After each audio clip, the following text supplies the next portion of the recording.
Hello, I'm Bill Jones, and welcome to VYPE TV, a show that highlights local athletes, their schools, and their communities. On today's show, basketball playoffs are really heating up for the girls.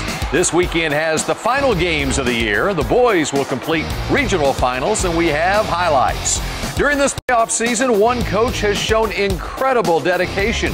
We'll have her story that you'll have to see to believe. Who likes Fergie and the Black Eyed Peas? Fergalicious. And why are these girls so excited? Well, we'll tell you about their once-in-a-lifetime experience. Plus, David McNabb returns with our popular recruiting segment. He'll discuss recruits for some Big 12 schools. It's regional tournament weekend in boys basketball, and North Texas still had a dozen Class 4A and 5A teams still alive in the playoffs as the weekend began. Earlier this week, teams played in the regional quarterfinals in Class 4A action in Fort Worth, where two teams from District 6 4A tried to advance. Arlington Heights, the fourth-ranked team in the state, took on Southwest. These two teams played twice during the regular season, with Arlington Heights winning both games, and Southwest almost pulled off the upset this time, but Arlington Heights advances, surviving 55-52, advancing to the 4A regional tournament in Snyder with the big victory. And now, over to Dallas. One of the best games of the week at Ellis Davis Fieldhouse. Class 4A's second-ranked team in the state, Dallas Lincoln, against South Oak Cliff. Dennis Jones for South Oak Cliff helped the Golden Bears to the lead, up by 3. But Lincoln down 3, final seconds. LeBrian Nash, incredibly, just past midcourt, launches the three-pointer to win it. The Oklahoma State Cowboy in the future advances his team on. And yes, LeBrian Nash says, that's why I'm an All-American in double overtime. Lincoln wins over Sock 85-78. He had 43 points. To Burleson, 5A action. Fifth-ranked team in the state, Cedar Hill, taking on Colleyville Heritage. Similar to the Lincoln game, down 3. Cedar Hill's Brandon Harris banks in the three-pointer at the end of regulation, forcing overtime. And in double overtime, Cedar Hill wins over Colleyville Heritage 55-53. Amazing. Up to Denton now, where the second-ranked Marcus Marauders played Louisville, a team they beat twice in the regular season. Philip Forte scores 23 for Marcus. Louisville trying to keep it close behind Mike Noelu, but Marcus Smart scores 18 for the Marauders as they pull away in the third quarter of this game. They had a 52-35 lead after 3. Ray Dorsey leads the way for the Fighting Farmers with 12 points, but not enough. 66-45, Marcus a winner over their big rivals. And other scores this week, it was Lakeview, the #1 ranked team in the state in Class 5A, with a win over Colleen Harker Heights to move on to the Region 2 tournament down in Waco. Meanwhile, North Crowley advanced to the Region 1 tournament by beating El Paso Franklin earlier in the week. Antoine Space with 32 points for DeSoto as the fourth-ranked team in the state advanced, and Arlington Bowie was a winner over Lubbock Coronado. In a Class 4A action earlier this week, #1 team in the state, the Kimball Knights, won over the 10th-ranked Woodrow Wilson squad 62-57. Trimble Tech advanced, getting past Waco Midway by just 2 points. Denton Ryan's Trey Mohair with 25 points as the Raiders prevailed over Wolforth Friendship and the Colony. Team effort, Antoine Burrell 20 points, Brent Oakbo 20 points, 82-44 over Amarillo Palo Duro. And joining us now is Tim Polzer, editor-in-chief for VYPE magazine. Thanks for being here as usual. All right, I got a pet peeve to start things off. That Class 4A Region 1 tournament has 4 teams from the Metroplex playing in it, all traveling 250 miles out to Snyder to play. It's Denton Ryan, Arlington Heights, Trimble Tech, and the Colony. You got to be able to have a little flexibility and play that tournament here in the Metroplex. Well, you know, that comes up when time to time. They try to plan these regional sites out, but I think, you know, we're going to see gas prices skyrocketing right now. You're seeing some budget cuts with the school district, so this might be the best time as any to come up with maybe a plan B or a plan C, even if you see that a regional site's going to be dominated by an area that's really far away. Okay, the 4 Class 4A teams from the Metroplex in that Region 1 tournament, but how about the 5A tournament once again this year at Wilkerson Grimes? Grimes in the boys tournament. You got 4 teams from the Metroplex playing this week. You know, this is a place to be. This is like a 4-game or 5 games at Cowboy Stadium for the football playoffs. People don't realize what a great treat they have with these regional tournaments. It's a chance to get out there for a very low price and see a lot of really good basketball. Tremendous entertainment value out there at Wilkerson Grimes. And, of course, the 4A tournament over at Garland. The championship games in the regions are this afternoon. You got Lakeview and DeSoto playing down in Waco in that regional tournament. You got the top 5 ranked teams in the entire state of Texas in Class 5A from here in North Texas. That's right. And as the highlight showed, you got some really high-ranked teams that are depending on some last-second shots to get them by to the next round. And it just kind of goes to show you that no matter how good you are, sometimes you have to make your own luck, as a coach would say. But also you can build off of that clutch performance and take it all the way to state championship. You know, you look at the teams from the area, and with a lot of emphasis on Flower Mound Marcus throughout the season and Garland, Lakeview. All right, as this thing gets started this weekend, who's your pick to take it all?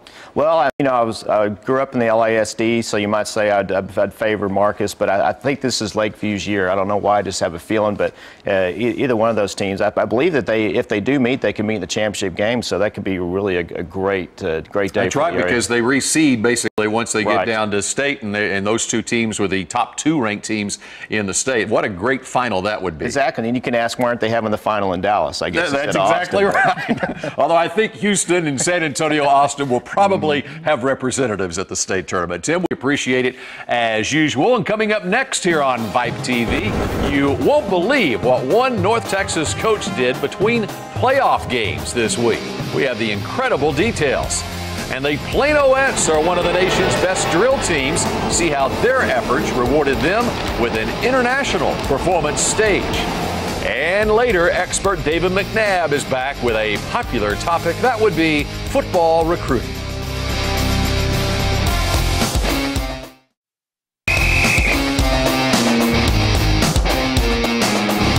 As we mentioned at the top of the show, it's championship weekend for girls basketball. And in Class 5A, the Irving MacArthur Cardinals are playing down at the state tournament in Austin this weekend. After last weekend in the Region 1 tournament in Fort Worth, they won over the Midland Bulldogs 55-40 in the championship game. Alexis Jones scoring 29 points in that game. Now down in Austin, the state tournament started on Thursday, and Dallas Lincoln played Austin LBJ. The Lady Tigers falling 59-48, but a great season for Dallas Lincoln for both the girls and the boys. Class 3A state semifinals back on Thursday. The Lovejoy Leopards taking on Fairfield down in Austin.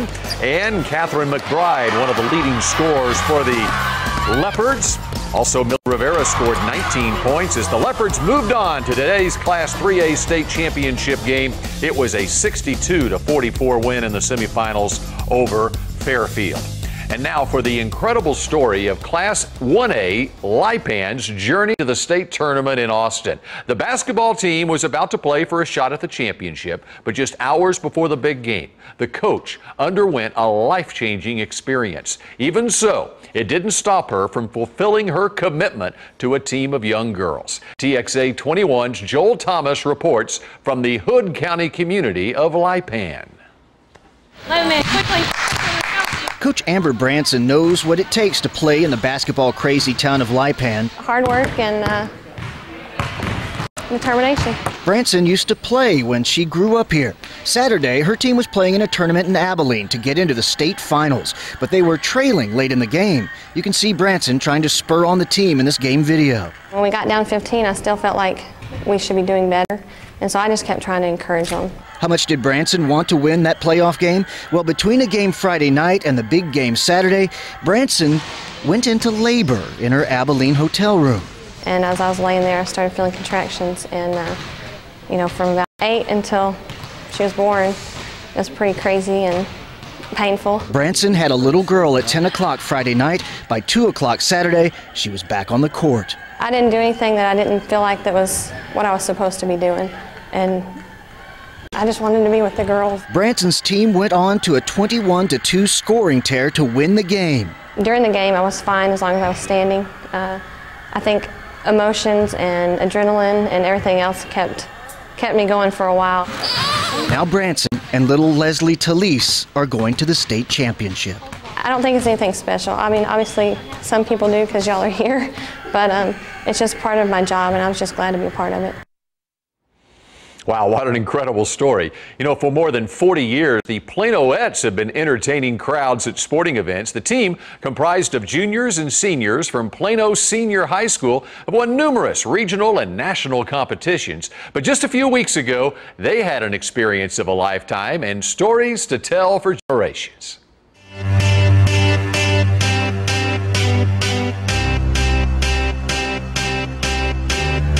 The Planoettes were established in 1969, and we just recently had a big anniversary party last year, celebrating all the past years, and we've been a very tradition-oriented, very full of pride organization the entire time we've been established, and we're a very strong, close group of girls that just love to dance. That tonight's gonna be a good night. The Planoettes have attended the American Drill Team Nationals the last 2 years and won both those years. And so we are reigning national champions of the competition that American hosts. And so the owner of American was one of the ones that got the opportunity to choose the dancers. And so that's why she chose us. Well, when Miss Waterman actually asked us, Who likes Fergie and the Black Eyed Peas? I was kind of like, I do. We didn't really know what was going on. And then she was like, Because you get to dance with her at the Super Bowl halftime.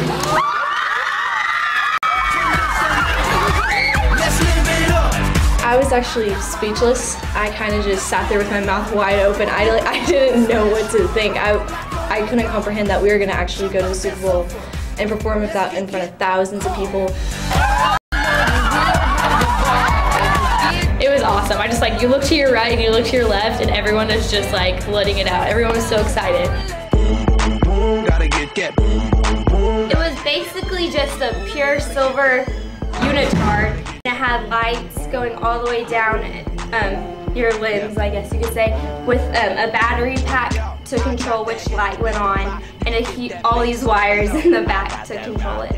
Yeah, so they were manually controlled. We had to do it ourselves. A lot of people didn't know that. They thought other people did it, but we had to do it ourselves, which made it even more stressful, because if you were that one red against all the white lights, you're that kid. You don't want to be that kid. It was pretty uncomfortable because there was a bunch of wires in the back and the lights weren't stretchable, so every time you tried to move, you couldn't really move, you were very constricted. And there was green, red, and white, and so in the very beginning for Boom Boom Pow, we had green on the whole time, and then we clicked off, and for the slash part, we were white, and then for the end with Where Is the Love, we turned red. I love Slash personally, but some of the team members didn't even know who he was, and they were like, "What's Guns N' Roses?" And I got really frustrated with them. I didn't listen to Guns N' Roses all the time, but I definitely knew who they were, so I thought it was awesome. I never thought there was going to be 2 extra special guests, so just having him come up there and being able to be a part of his performance was really cool. He was great. It was awesome because whenever my mom and I went back and watched it, I'd be like, "Mom, that's me right there, I'm on TV," and it was just really cool to get to point out where the Planoettes were and saying oh, we gotta be the front arrow, and seeing where we were in the whole entire thing, and getting to pause, replay, and kind of rewind and watch it again, and it was just really cool to actually see yourself on TV and get to experience that.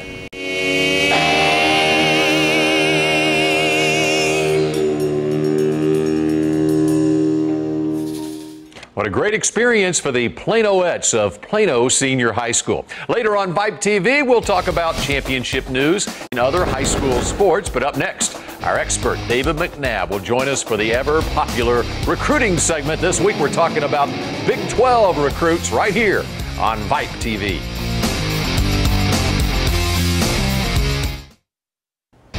VYPE DFW's February high school sports magazines are on free racks now. This month we reveal our Powerade all VYPE football teams, slating the area's best players and coaches, and 3 regional MVPs. VYPE DFW looks back at National Signing Day and looks ahead, ranking the area's top 2012 football recruits. VYPE DFW also presents our new redesigned website, providing breaking high school sports news and recruiting updates, as well as an opportunity for schools to profit from their own website. Go to vype.com/DFW today.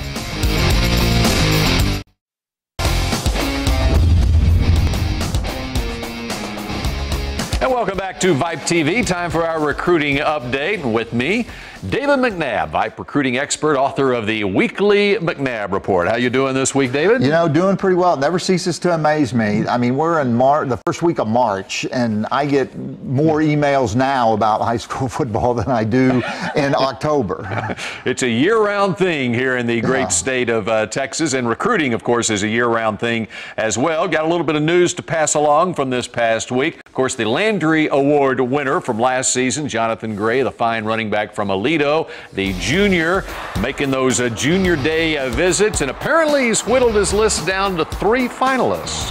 Yeah, he had 5, and he took out Texas Tech and Oklahoma, and now it's down to TCU, Texas A&M, and Texas.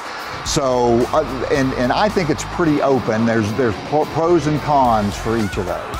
You know, and of course, me being an OU grad, I was wondering, well, why did he take OU off? And then I did some research on OU's recruiting class, and they got Alex Ross, a running back out of Jinx, who is a highly regarded guy, and so maybe that had a factor in Jonathan Gray's decision. I wonder about Texas Tech, though, because of course, his dad, James Gray, was a star running back for the Red Raiders. He was a star, and the Texas Tech just hasn't done very well with legacy players. They didn't get the Jokel kids. The Jokels, yeah. And I think Jonathan did look at them, but I think there's a little bit of an unknown, whether it's right or wrong, of exactly what kind of offense Tech is going to run. The old Leach offense, or more the running game, where Tuberville did have 2 first-round draft pick as running backs, but I don't think people are buying into that. That's what they're going to do at Tech, because he's saying, I'm not going to turn it into that kind of offense. And a bit of news to pass along. Argyle's Austin Ani has committed to TCU. Yeah, and I think, again, TCU has put itself in a great position with a lot of kids. Austin's also a really good baseball player. I don't know if he'll get there in time to play with Matt Perkey, who's getting him to the College World Series last year. But Austin is a quarterback. He may be a receiver, though, the way TCU looks at athletes and highlights what they do best. All right, let's look at some other recruits and maybe what's on their radar. Denton Ryan, we've talked about the defensive players that have already committed, and of course the biggest name is Mario Edwards, the son of the former Cowboy Mario Edwards. Give us an update on where he stands. He's looking. He has an offer from everywhere. He did visit Texas a couple weeks ago. He is visiting, but it's not like a traveling show of Mario Edwards in town. And they're being really low key about it. But Oklahoma's offered, USC's offered. He's not really saying whether he wants to go far away or if he has any particular leanings right now. Well, it'll be interesting to see what happens with Mario Edwards, another top junior recruit out of that fine Euless Trinity program is Brian Nance. And he's almost, for some reason, been a little under the radar in this area, but he's got early offers from Oklahoma, Notre Dame, USC. He does great at camps. He's a terrific player. Is he Dimitri's younger brother? No, he's not related to Dimitri Nance. So just a really good player, and he'll anchor Trinity's defense coming back. So he's a kid that may be Trinity's best prospect of the last couple of years. All right, we mentioned Argyle's Austin Ani. How about the big offensive lineman Trey Keenan, who also is a pretty fair hockey player? Yeah, he must have been a big hockey player because he's about 6'6", 270. But again, I mean, that's a great predictor. I think I've talked about before how they love big linemen who play basketball because they'll move their feet and the conditioning, and so hockey would certainly be part of that. It means he's a tough player. Yeah, and it means he's a tough player. Can keep his balance. Oklahoma's offered him. A&M's he's got plenty of offers. Nobody's still evaluating him. All right, some other guys to take a look at. How about Hebron wide receiver Keontae Griffin? He's a kid that's been on the radar for 3 years and hasn't rolled up a lot of offers, but he's really fast. He does really well at camps. But I think people on receivers may wait a little bit longer into their senior year before they offer. And also Berkner's quarterback / athlete Gerald Gafford is on recruiters' radars too. Gafford is a terrific athlete, a tough kid. you know, he doesn't get a lot of numbers, and nobody's sure what he projects as in college. But Gafford and South Grand Prairie has a quarterback, Jared Johnson. You know, they're not big, tall kids, but they're really good athletes, and people are really kind of watching them, though, with the idea of, you know, maybe he's that dual threat quarterback, or if we take him, he can play multiple positions. All right, David McNabb, we appreciate it as usual. There's more to come here on VYPE TV. We'll be back in 2 minutes. As always, there's lots to find on VYPE.com/DFW. In fact, traffic has been up more than 700% recently. The Allen Eagles won their second state championship last week in Austin. The Eagles, led by Jared Trotter and Nick Cobb, dominated the tournament. Coach Jerry Best, Coach of the Year. The girls' soccer team of Flower Mound Marcus ranked #1 in the nation this week by ESPN. They've had 16 games without a loss, shut out 15 straight opponents. And congratulations to Dallas Parish Episcopal. Their girls soccer team won the TAPS Division II championship for the winter soccer season. Parish outscored opponents 18-1 during the tournament. Congratulations to them. You can see these stories, much more, at VYPE.com/DFW.